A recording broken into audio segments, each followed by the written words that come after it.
Me friends and ఫ్యామిలీతో సరదాగా బయటకు వెళ్ళటానికి కారు లేదా అయితే వెంటనే ఈ నెంబర్కి కాల్ చేయండి. Welcome to Suman TV. నేను మీ సుమన్ టీవీ. తిరుపతి వెంకన్న స్వామి దగ్గరికి వెళ్ళాలని ప్రతి ఒక్కరూ కోరుకుంటూ ఉంటారు. బట్ చరిత్రలో ఎప్పుడూ జరగని విధంగా ఫస్ట్ టైం అక్కడ ఒక 6 ప్రాణాలు కోల్పోవటం జరిగింది. దీనికి సంబంధించినటువంటి పూర్తి వివరాలు ఏంటి అనేది ఈరోజు మనతో పాటు హైకోర్టు అడ్వకేట్ అలగరి రవీంద్రనాథ్ గారు ఉన్నారు. వారి మాటలను అడిగి తెలుసుకుందాం. Hello sir. అండి నాగరాజు గారు, తిరుపతిలో జరిగినటువంటి ఇన్సిడెంట్ వాళ్ళ యావత్ దేశం కూడా చర్చించుకోవాల్సినటువంటి విషయంగా మారిందనమాట. ఎప్పుడూ లేదండి హిస్టరీలో. ఫస్ట్ టైం అక్కడ ఒక 6 మెంబర్స్ చనిపోవటం అనేది. ఏం జరిగిందండి అసలు యాక్చువల్గా? జనవరి 10వ తారీఖు వైకుంఠ ఏకాదశి.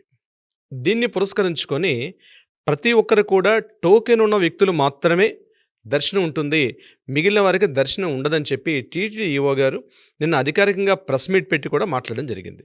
అందులో భాగంగా దీనికి మేము టోకెన్స్ ఇస్తాం.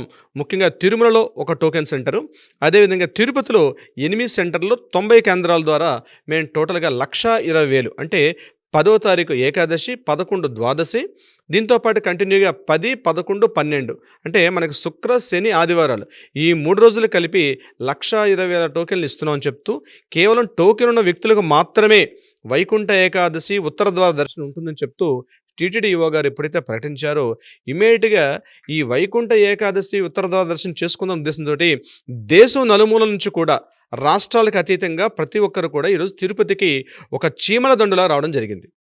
ఇందులో భాగంగా తిరుపతిలో ఉన్నటువంటి విష్ణువాసం, అలాగే శ్రీనివాసం, దీంతోపాటు మిగిలిన కొన్ని ప్రాంతాల్లో కూడా 8 సెంటర్లు ఏర్పాటు చేశారు.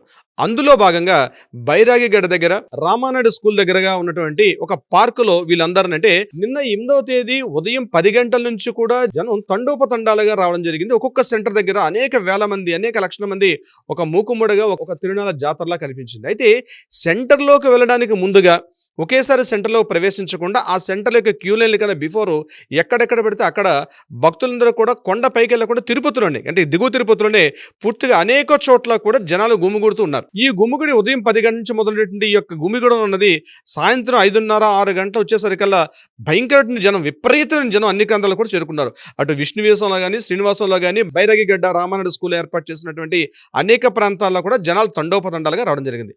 ఇందులో భాగంగా నిన్న సాయంత్రం 4:30, 5 గంటలకి ఎన్టీఆర్ రామానాయుడు స్కూల్కి ఎదురుగా ఉన్నటువంటి ఆ ఒక ప్రైవేట్ పార్క్ ఉంది. ఆ ప్రైవేట్ పార్క్లో వచ్చిన జనాలందరినీ కూడా అక్కడ ఉంచడం జరిగింది. మేము ఇంకా క్యూ లైన్లు తిరగలేదు, తెరిచినప్పటికీ మిమ్మల్ని ప్రవేశపెడతామని చెప్పి వచ్చిన వాళ్ళందరూ కూడా చెప్పడం జరిగింది. అయితే భక్తులతో మాట్లాడినప్పుడు విషయం తెలిసింది ఏంటంటే ఉదయం నుంచి వచ్చిన వాళ్ళకి కనీస సౌకర్యాలు కూడా ఇవ్వలేదు. ఈవినింగ్ 4 గంటల, 5 గంటల సమయంలో చిన్నపిల్లలతో కూడా చాలా మంది వచ్చారు. అంటే వైకుంఠ ఏకాదశి ఉత్తర ద్వార దర్శనం చేసుకోవడం అనేది మనకు అనాదిగా మన జీవితంలో ఒక జీవనాడి అయిపోయింది. అంటే వైకుంఠ ఏకాదశిలో ఉత్తర ద్వార దర్శనం అనేది మనం చేసుకుని తీరాల్సిందే అన్నటువంటి ఒక నియమం. ప్రజలది ఎప్పుడు తప్పు లేదు, భక్తులది ఇందులో ఎటువంటి తప్పు కూడా లేదు. వచ్చారు. వచ్చిన తర్వాత ఈవినింగ్ 5:30, 6 గంటలకి ఒకేసారి, అంటే గవర్నమెంట్ వాళ్ళు, అంటే ప్రభుత్వం చెప్తున్నటువంటి న్యూస్ ప్రకారం ఏంటంటే అక్కడ చాలా మంది గుమిగూడినప్పుడు సడన్ గా ఒక వ్యక్తి, అంటే ఒక స్త్రీ అందులో చాలా కొంత ఇబ్బంది పడుతుంది, శ్వాస తీసుకుని ఇబ్బంది పడుతున్న సందర్భంలో ఆమె కోసం గేట్ తెరిచాము. ఎప్పుడైతే గేట్ తెరిచామో క్యూ లైన్లోకి జనాలు వెళ్ళాలి అనే ఉద్దేశంతో ఒకేసారి మూకుమ్మడిగా ఆ గేట్ను నెట్టుకుంటూ చాలా మంది ఒకేసారి వచ్చేసారు. ఇందులో భాగంగా కొంతమంది మహిళల మీద కింద పడిపోతే వాళ్ళని తొక్కుకుంటూ కూడా చాలా మంది వెళ్ళిపోయారు. దీనికి నిదర్శనంగా ఈరోజు కొంతమంది చనిపోయారు అని చెప్పి ప్రభుత్వం చెప్తున్నటువంటి ఇన్ఫర్మేషన్. అయితే ఏం జరిగింది? ఇందులో సుమారుగా ఒక 6 చనిపోయారు. ఇప్పటి వరకు మనం చేస్తున్న వీడియో సమయానికి, ఈరోజు మార్నింగ్ మనం ఆల్రెడీ చేస్తున్నాం, ఈ సమయానికి 6 చనిపోయారు. అందులో 5 మహిళలు, ఒకరు కంప్లీట్గా ఒక పురుషుడు. వీళ్ళందరూ కూడా 40 ఏళ్ల వయసు పైబడిన వ్యక్తులు మాత్రమే. ఇందులో వీళ్ళిద్దరు కాకుండా మరొక 34 మంది తీవ్రంగా గాయపడ్డారు. ఇందులో కొంతమందిని రియా హాస్పిటల్లో 24 మందిని పెట్టారు. మిగిలిన 14 మందిని ఇక్కడ స్విమ్స్ హాస్పిటల్లో పెట్టడం జరిగింది. వాళ్ళు కూడా శ్వాసకోశం, అంటే ఊపిరి తీసుకోవడంలో అలాగే కంప్రెస్ అవ్వడం. రీసెంట్గా మనకి ఏదైతే సంధ్యా థియేటర్లో జరిగిన దుర్ఘటన జరిగిందో అదే సంఘటన ఇది మరింత కాస్త, అంటే స్టాంపేజ్ అంటారు దీన్ని, చాలా తీవ్ర స్థాయిలో జరిగింది. ఈ యొక్క అంటే ఒకేసారి తొక్కిసలాట, ఒకేసారి ఏదో జరిగిపోతుంది, టికెట్స్ లేకపోతే దర్శనం లేదండి, ఆతృతలో భాగంగా ఒక్కసారి భక్తులందరూ కూడా నెట్టుకుంటూ ఒకరు ఏం జరుగుతుందో తెలియని స్థితిలో ముఖ్యంగా అనేక మంది స్త్రీలు వచ్చారు. స్త్రీల లైన్లో ఉంటే తొందరగా టికెట్ వస్తుందని ఒక చిన్న ఆశ ప్రతి భక్తుడికి. ఆ విషయం ఏంటంటే పురుషుల లైన్ చాలా పెద్దగా ఉంటుంది, స్త్రీల లైన్లో పెట్టేటప్పుడు స్త్రీలు తొందరగా వెళ్తే తొందరగా టికెట్ ఇస్తారు ఉద్దేశంతో చాలా మంది స్త్రీల లైన్లోకి రావడం జరిగింది. అక్కడ పురుషుల కన్నా స్త్రీల సంఖ్య ఎక్కువగా ఉంది అక్కడ. అయితే కనీసమైనటువంటి అక్కడ వసతులు కల్పించకపోవడం, సరైన పోలీస్ అవుట్ పోస్టింగ్ అక్కడ లేకపోవడం, సరైన భద్రతా నియమాలు పాటించకపోవడం వల్ల ఒక్కసారి తొక్కిసలాట జరిగి ఒకేసారి ఆ మహిళల మీద ఒకరిపైన ఒకరు నెట్టుకుంటూ తొక్కుకుంటూ వెళ్ళిపోయి ముందుగా క్యూ లైన్లో వెళ్ళడం జరిగింది. పోనీ అక్కడ టికెట్స్ ఇచ్చారా? ఇవ్వలేదు. ఆ టికెట్స్ ఎప్పుడు ఇస్తారు? ఈ రోజు మార్నింగ్ 4:30-5 గంటల టైంలో ఇస్తారని చెప్పి, అంటే 12 గంటలకు ముందే జన సమీకరణ ఆ స్థాయిలో తిరుపతిలో బై రోడ్డు నుంచి కావచ్చు, ట్రైన్ నుంచి కావచ్చు, అనేక లక్షల మంది తిరుపతి వస్తుంటే ప్రభుత్వం గుర్తించాల్సిన బాధ్యత అయితే ఉంటుంది. ఖచ్చితంగా ఇది ప్రభుత్వం ఈ విషయంలో ముఖ్యంగా టీటీడీ యంత్రాంగం పూర్తిగా వాళ్ళు ఫెయిల్ అయ్యారని చెప్పడంలో ఎటువంటి యొక్క డౌట్ అయితే లేదు నాగరాజు గారు. జరిగిన సంఘటన ఉద్దేశిస్తూ కూడా నేను సాయంత్రం అనే పోలీసు డిపార్ట్మెంట్లో మాట్లాడడం జరిగింది. అయితే అంతకంతకు ముందుగా ఒక వ్యక్తి అనుకున్నారు, తర్వాత 2 అనుకున్నారు, తర్వాత 4 అనుకున్నారు. ఈ క్షణానికి మన ఇన్ఫర్మేషన్ ప్రకారం అక్కడ రూయి హాస్పిటల్లో 14 మంది, ఇక్కడ 24 మంది, ఇక్కడ మొత్తం అవుట్ ఆఫ్ 40 మెంబర్స్లో 6 చనిపోగా మిగిలిన 34 మంది కూడా తీవ్రమైనటువంటి ఇబ్బందులు పడుతూ అక్కడ హాస్పిటల్లో అనేక రకాల వైద్య సేవలు పొందుతూ ఉన్నారు. బట్ పరిస్థితి మాత్రం బహుశా ఇక్కడితో ఆగాలని కోరుకుందాం, ఈ యొక్క సంఖ్య పెరగకుండా. ఎందుకంటే వాళ్ళందరూ కూడా భక్తులు స్వామివారి యొక్క దర్శనం చేసుకోవడం కోసం కేవలం టికెట్లు తీసుకోవాలి, టోకెన్ తీసుకోవాలి. అంటే దర్శనం కూడా వెళ్ళలేదు నాగరాజు గారు.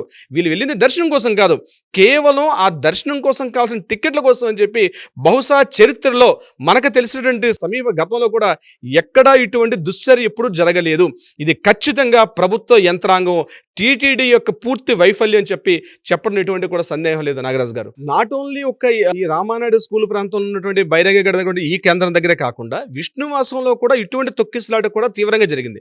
అక్కడ ఉన్న సీసీ ఫుటేజెస్, లైవ్ స్ట్రీమింగ్ మనకు ఆ ఫుటేజ్ చూస్తే మనకు అర్థమవుతుందంటే తీవ్రంగా తొక్కిసలాట విష్ణువాసంలో కూడా జరిగింది. విష్ణువాసం ఎక్కడ ఉంటుంది? ఎగ్జాక్ట్లీ రైల్వే స్టేషన్కి ఆపోజిట్ ఉంటుంది ఈ యొక్క విష్ణువాసం కూడా. అయితే ప్రధానంగా టీటీడీ ప్రభుత్వం ఏదైతే నిన్న పెట్టిన ప్రెస్ మీట్ కానీ ప్రెస్ నోట్ రిలీజ్ చేసిన దాంట్లో అక్కడ క్లియర్గా మెన్షన్ చేశారు, టోకెన్ ఉన్న వాళ్ళకి మాత్రమే దర్శనం ఉంటుంది, మిగిలిన వారికి దర్శనం ఉండదు. ఇది పూర్తిగా చేసినటువంటి చారిత్రక తప్పిదం. దీనికి పూర్తి పూచీకత్తు టీటీడీ ఏదైతే సిబ్బంది ఉన్నారో, టీటీడీ అధికారులు ఎవరైతే ఉన్నారో, టీటీడీలో ఎవరైతే పాలనా యంత్రాంగం ఉందో ఇది పూర్తిగా వాళ్ళు ఫెయిల్ అయ్యారని చెప్పడంలో ఎటువంటి డౌట్ అయితే లేదు. ఇది తిరుమలలో ఒక కేంద్రం పెట్టారు. కేవలం ప్రోటోకాల్ ప్రకారం 10వ తారీఖు ఉదయం ఎప్పుడైతే ఉత్తర ద్వార దర్శనం తలుపులు తెరుస్తారో మార్నింగ్ 4 గంటలకి, అంటే 10వ తేదీ ఉదయం 4:30 ఉత్తర ద్వార దర్శనం తలుపులు తెరుస్తారని చెప్పడం జరిగింది.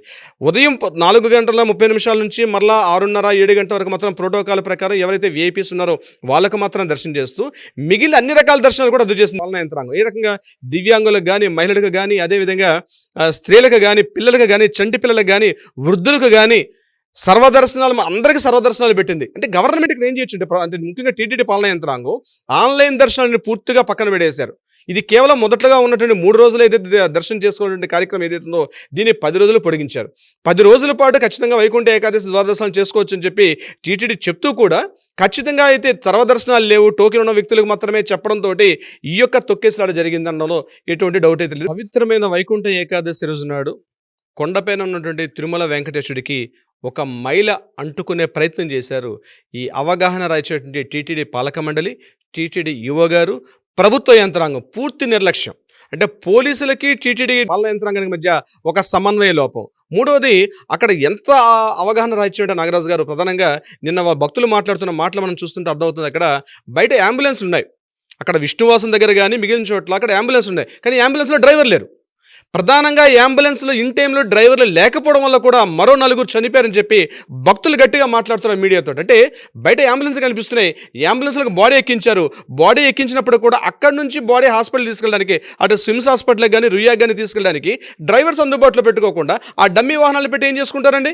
ఇది ప్రతి చోట ఉంది. విష్ణువాసంలో కానీ, శ్రీనివాసంలో కానీ, ముఖ్యంగా ఇప్పుడు జరిగిన ఈ సంఘటన జరిగిన దుర్ఘటన జరిగిన ఈ ప్రదేశంలో కూడా అంబులెన్స్లు పెట్టారు, ఫైర్ సేఫ్టీ వ్యాన్లు పెడుతున్నారు అక్కడ. అంతేగాని దాని సిబ్బంది లేదు. అంటే వాళ్ళ మధ్య ప్రాపర్ కమ్యూనికేషన్ లేదు. పోలీసు డిపార్ట్మెంట్కి, ఫైర్ సేఫ్టీకి, పోలీస్ సిబ్బందికి, అంబులెన్స్లకి, పోలీస్ సిబ్బందికి, పాలనా యంత్రాంగానికి, పోలీస్ సిబ్బందికి, భక్తుల మధ్య గైడ్ చేస్తున్నట్టు ఎవరైతే అక్కడ విధులు నిర్వహిస్తున్న సిబ్బందికి అసలు లోపల ఏం జరుగుతుంది, బయట ఏం జరుగుతుంది? బయట మొబైల్స్ లేకుండా బయట లోపల ఎలా చేశారు? సో బయట ఏం జరుగుతున్న విషయం లోపల కూర్చుని భక్తులు తెలియదు. ఏమనుకుంటారు భక్తులు? ఆల్రెడీ మార్నింగ్ ఇవ్వాల్సిన టికెట్లు ఇప్పటికిప్పుడే ఓపెన్ చేశారని. ఇదే సంఘటన ఇప్పుడే కాదు, పైన కొండ మీద కూడా అనేక సందర్భాల్లో వీళ్ళని తీసుకెళ్లి కుక్కల మాదిరిగా కుక్కల మాదిరిగా భక్తులను తీసుకెళ్లి బాక్సుల్లో పెట్టేస్తారు నాగరాజు గారు. గంటల కొద్ది ఏం జరుగుతుందో తెలియదు. అక్కడ ఒక బోర్డు మీద రాస్తారు, మీకు ఇన్ని గంటలకు దర్శనం ఓపెన్ చేస్తామని. చంటి పిల్లలతోటి, వృద్ధులతోటి, మహిళలందరూ కూడా ఆ రూముల్లో మగ్గి ముఖ్యంగా నేను చెప్పే సర్వదర్శనాల విషయంలో ఎక్కడి నుంచో ఒక స్వామివారి దర్శనం చేసుకుందామని ఎక్కడి నుంచో ఏ మారుమూల ప్రాంతాల నుంచి చిన్న ముడుపు కట్టుకొని తన చెంగును ముడి కట్టుకుని వస్తారండి. కొండ మీదకి నడుచుకుంటూ పైకి వస్తారు. సరైనటువంటి వసతులు ఉండవు. ఆ బాక్సుల్లో కూర్చోబెడతారు. ఒక డిస్ప్లే బోర్డు, ఒక్కోసారి డిస్ప్లే బోర్డు పంచివి కూడా, వాటర్ సౌకర్యం ఉండదు, ఫుడ్ సౌకర్యం ఉండదు. చంటి పిల్లలకి పాలిస్తామని చెప్తారు, ఇటుపోతున్నాయో నిధులు తిరిగిట్లా గంటల కొద్ది వెయిట్ చేసిన తర్వాత 6 గంటల దర్శనం అంటారు, 8 గంటల దాకా దర్శనం ఇవ్వరు. ఆ గేట్లు తెరవరు.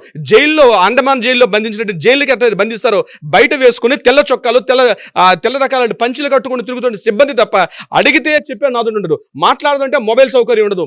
భక్తుల్ని పూర్తిగా ఒక కుక్కల మాదిరిగా చూస్తున్నారు తప్ప ఈ రోజు ఈ పరిస్థితి దాపురించడానికి ఖచ్చితంగా టీటీడీ పాలనా యంత్రాంగం తప్పు, భద్రతా సిబ్బంది తప్పు, ప్రభుత్వ నిర్లక్ష్యం తప్ప ఇక్కడ వేరేది ఉద్దేశం లేదు. భక్తులు రావద్దని చెప్పడం మీరెవరండి? అది మా దేవుడు, మా భక్తులు మేము వస్తాం, లక్షల మంది వస్తాం, కోట్ల మందికి వస్తున్నాం. నువ్వు దేనికున్నావు అక్కడ? నువ్వు సరైన సౌకర్యాలు కల్పించకపోతే మీరు ఇమ్మీడియట్గా దిగిపోండి ఆ ప్రదేశం చేయి. ఎందుకు మీరు చైర్మన్లు, ఎందుకు మీరు ఆఫీసర్లు, ఎందుకు మీరు ఈవోలు? ఇక్కడ ఇదే జరుగుతుంది. ఈ ప్రభుత్వ నిర్లక్ష్యం వల్ల ఈరోజు నిష్కారణంగా 6 ప్రాణాలు పోయాయి. దీనికి మూల్యం ఎవరు చెల్లించుకుంటారు? ఈరోజు జరిగిన సంఘటన విష్ణువాసంలో కూడా బహుశా అలాంటి జరిగి ఉండేది. ఏదో అదృష్టం బాగుండి అక్కడ ఉన్నటువంటి ఆ విష్ణువాసంలో భక్తులు కూడా బయట బతికి బట్ట కట్టారు. ఈరోజు దర్శనం టోకెన్లు ఏంటండి? ఆన్లైన్ ఎందుకు ఉన్నాయి? ఈరోజు ఇంత ఆన్లైన్ వ్యవస్థ ఉన్నప్పుడు ప్రత్యేకంగా టోకెన్ తీసుకుంటే అది 1,20,000 టికెట్లు. అసలు బుద్ధి ఉందా, జ్ఞానం ఉందా ఎవరికైనా?